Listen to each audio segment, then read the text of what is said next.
já de volta ao vivo e em cores. Obrigado pelo carinho, pela sintonia, pela audiência. É bom demais estar com você, é bom demais, melhor ainda receber você nessa programação.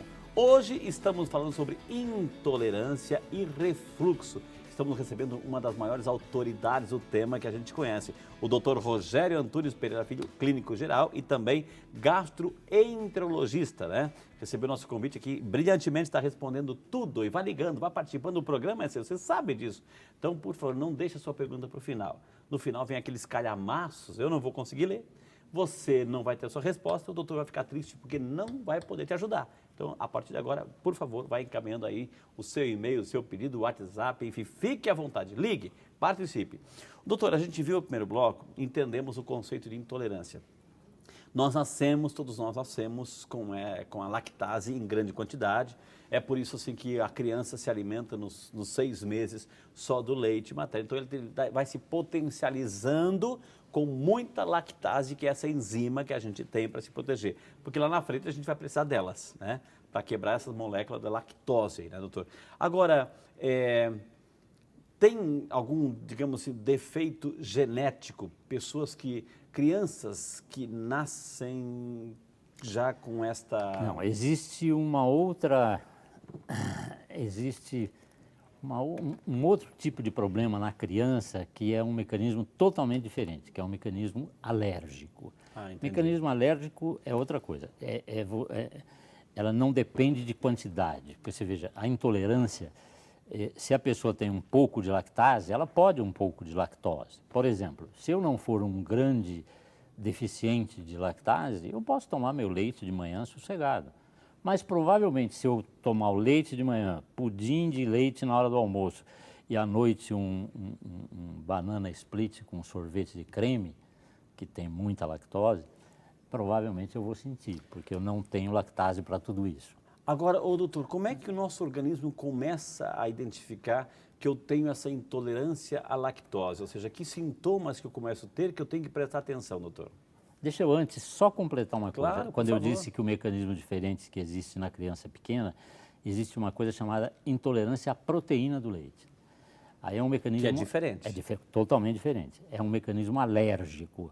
Quando a gente fala alérgico ou de origem autoimune, aí não depende nada de quantidade. Você, com uma quantidade mínima, uma molécula pode desencadear o problema. Porque o mecanismo é totalmente diferente. Aquilo leva a uma reação do organismo com mecanismos imunológicos que aí então aparece o problema. Nesse caso da criança, ela vai ter diarreia, até com sangue às vezes, mas é curiosamente uma das poucas alergias que se curam com o tempo. Ela tem quando é pequenininha, mas quando tem 2 anos, 3 anos, às vezes um pouquinho mais, isso desaparece. Então, e um adulto, como é que ele começa a perceber que... Opa, o adulto não tem esse tipo de coisa. Quem tem isso é a criança. O adulto tem a lactose. A lactose ele vai perceber o seguinte, que quando ele comer muita coisa com lactose ou tomar muita coisa com lactose, ele começa a perceber que ele fica muito distendido, com muitos gases, tem um pouco de diarreia, um pouco de dor de barriga e que varia de pessoa para pessoa, um pouco mais, um pouco menos, mas o sintoma básico é esse. Diarreia com distensão e gases abdominais. Exatamente porque, não absorvendo a lactose, as bactérias intestinais fermentam de uma forma diferente e produz gases, produz uns ácidos chamados ácidos graxos de cadeia curta, que eles dão diarreia. Então, esse conjunto de sintomas faz com que você suspeite. Aí, o médico tem maneira de fazer isso. A primeira coisa que ele vai, se a pessoa chega para mim e eu desconfio que seja isso, eu tenho 2 formas. Eu tenho um exame laboratorial, mas eu tenho um outro que eu considero muito prático. Eu, durante 3 semanas, tiro a lactose. Qualquer derivado do leite, qualquer coisa? Não. Essa pergunta é extremamente importante. Olha só. Aonde que está a lactose? A lactose está no soro do leite. Ela está dissolvida no soro do leite. Então, quando a gente entende que a pessoa tem lactose, a intolerância à lactose, e lactose a gente só a intolerância à lactose do soro. Do soro. Portanto, se você comer um queijo parmesão, não vai te dar nada. É um queijo duro, já não tem mais soro. Então, o que a gente tira? Leite de vaca de qualquer tipo. Não adianta ser desnatado, semidesnatado, em pó, leite A, B, C, qualquer tipo de leite de vaca. Do jeito que ele vier, em pó ou líquido, tem que Ele tirar. tem lactose, Iogurtes e coalhadas, ainda tem, porque tem bastante soro. Ricota é feito do soro. Doce feito com leite, ele é feito com leite inteiro, inclusive com soro. Sorvete de creme, chocolate ao leite, tudo isso tem lactose. Qualquer tipo de doce feito com leite, qualquer bolacha, bolo feito com leite. A pergunta que me fazem, o pão não leva leite, normalmente. O pão está livre. E, doutor Rogério, então, tudo isso leva o leite. Deixa eu só completar. Claro. Na medida que você faz o queijo, por exemplo, quem é mineiro sabe, né? Você vai lá, você espreme e o soro vai embora. Então, o queijo muito fresco, que tem ainda aquela líquido em volta, ele ainda tem lactose. Mas se você pegar um meia cura para frente, você está livre para comer, porque ele não tem mais lactose. O queijo duro, o que mais que pode se comer que não tenha essa lactose? Todo o restante, porque as outras coisas não... Você está falando em coisas feitas com leite. Com leite, doutor, derivado do leite. Ou seja, se eu pego aquele queijo e tem gente que assa, tem gente que isso e aquilo, não tem mais. Problema nenhum. Porque já secou, já tirou a parte líquida. Ou ele não tem nada, ou ele tem muito pouquinho. Entendi. Porque a parte líquida já... A pessoa que tem essa intolerância vai ter um formigamento, ela vai ter assim uma alergia, ela vai, sei lá, vai ficar vermelha a pele? Não. Na intolerância, não. No mecanismo alérgico... A proteína. No mecanismo alérgico você tem outros sintomas gerais, frequentemente de pele, com urticária, coceira, formigamento e tal, mas esse é mecanismo alérgico, é outro tipo de alergia. Doutor, esse a gente não chama de intolerância, esse a gente chama de alergia. Doutor, o casal está nos acompanhando lá em Campo Mourão, Antônio e Marlim, um beijo para o casal Antônio e Marlim lá de Campo Mourão, nos acompanhando no programa, Deus abençoe. Eles estão perguntando o que é esse famoso glúten, doutor? Olha, o que é o glúten? O glúten é a proteína, é uma proteína encontrada no trigo, centeio, cevada. A aveia é discutível porque ela purinha parece que não tem glúten, mas a gente tira porque o mecanismo de produção da aveia é muito semelhante à produção das coisas que vêm do trigo, então usa às vezes mesmo as máquinas. E a intolerância ao glúten é aquele tipo que eu falei que basta uma molécula para fazer mal, porque não é intolerância simples, é um mecanismo alérgico e imunológico que desencadeia uma reação totalmente desproporcional. Tanto que quando você tem a intolerância ao glúten, você, se ela tiver a manifestação global dela, você vai ter crianças desnutridas, porque ele não aproveita... É muito sério isso, doutor, é muito sério essa questão, hein? Essa questão só não é tão séria porque a intolerância ao glúten não é tão comum. Olha só, porque... É diferente, a intolerância à lactose dá 40% a 50% da população. E ela não é manifestada em toda a sua intensidade para todo mundo. A intolerância ao glúten, quem tem, vai ter a intolerância, ela vai se manifestar com quantidades mínimas da substância. Por isso que quando a gente diagnostica a intolerância ao glúten, a gente vai dizer o seguinte: você não pode comer nada com trigo, centeia, cevada fundamentalmente. Aveia é discutível, mas esses três fenômenos, você não pode nada, nunca e para sempre. Mas é comer ou encostar, doutor? Comer. Via digestiva. Digestiva, porque, por exemplo... Porque o mecanismo, esse mecanismo alérgico ou imunológico, ele é desenvolvido em cima da célula que absorve no intestino. Por que você vai ter crianças desnutridas? Porque na medida que ele tem essa reação pelo glúten, ele tem uma atrofia da mucosa do intestino. Então não absorve mais nada. Entendi. Uma pessoa, doutor, assim, que eu estou vendo um caso assim, uma pessoa que tem intolerância ao glúten, né? Vai trabalhar na padaria, jamais vai poder colocar a mão no pão, porque tem ali que manipular o pão e de isso repente não é coloca problema. a mão na boca e Não já pode, aí não já pode. basta uma gotinha ali. Ele né? vai ele aprende que ele não vai poder Ele fazer já sabe isso. que ele não pode, Não né? pode fazer isso. Olha, Agora, interessante, né? aí você poderia me perguntar, mas e se ele comer um pedacinho de pão, o que E que se vai ele comer um acontecer? pedacinho de pão, doutor? Não vai acontecer nada drástico. Vai acontecer que essa mucosa, ela vai sofrer. E o grau de sofrimento depende se ele vai continuar comendo, se ele comer mais um pouco. E isso é imprevisível. Ele pode ter reações muito importantes. Mas diretor. sempre a reação é no nível intestinal. Entendi.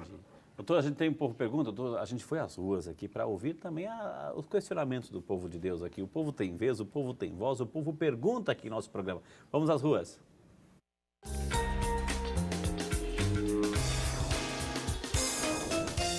Olá, meu nome é Cosmo.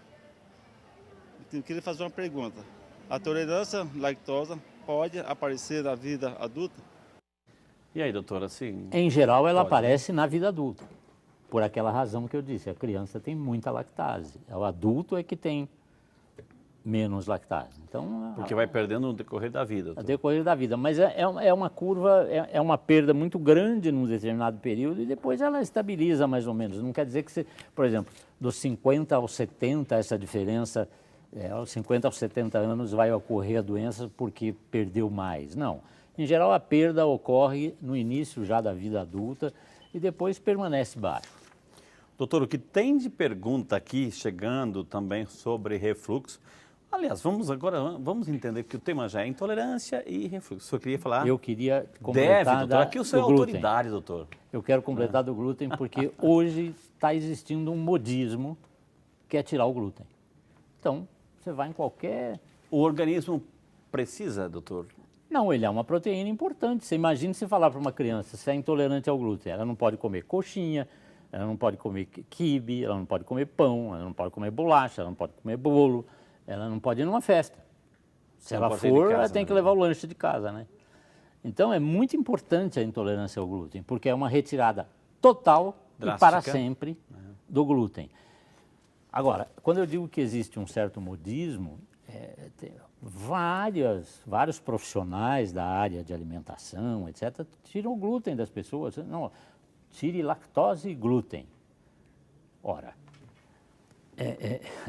é muito sério você tirar o glúten. É uma restrição grande demais. Você precisa ter segurança absoluta de que tem isso. Aí fala, não, mas eu tirei o glúten, eu melhorei. Lógico, você diminui açúcar, você diminui um monte de coisa que... Carboidrato, açúcar, carboidrato, glicose. etc. Diminui um pouco, diminui o peso, dá a impressão que a digestão fica mais leve, mas não tem nada a ver com intolerância ao glúten. Entendi. Olha que interessante. Pelo menos até os dias de hoje. A gente vai voltar com esse tema, doutor, conforme as perguntas que estão chegando. Então é a sua chance, viu? Doutor, vamos entender um pouquinho, pelo menos assim, então, o que é o refluxo. A gente viu o doutor Marcelo no início, assim, mas eu gostaria que o senhor, de novo, para quem está chegando agora, o tema é intolerância e refluxo, o que é um refluxo? Refluxo talvez seja hoje a doença mais importante no consultório do gastroenterologista. Mas, não diria mais importante, ela é mais frequente. Porque Por não quê, é a mais, doutor? ela não é a mais importante porque ela não é tão grave. Mas ela é muito frequente, ela atinge pelo menos, olha, acho que de 20 a 25% da população adulta tem refluxo. Isso é muita gente, né? É muita gente, doutor. Então, de cada 100, você tem 20, 25 pessoas que têm refluxo. O que é isso? O esôfago da gente, ele é um órgão comprido, ele é plantado aqui em cima. Da faringe? Na faringe. Da faringe. Ele fica preso aqui e fica preso aqui embaixo, nessa altura mais ou menos, que é a altura do diafragma, que são dois músculos em forma de abóboda que separam o pulmão da barriga. São duas abóbodas. Nessa abóboda tem um buraquinho que chama hiato, que o esôfago entra e vai para o estômago. E ele é fixado nesse local aqui, nesse buraquinho, por músculos.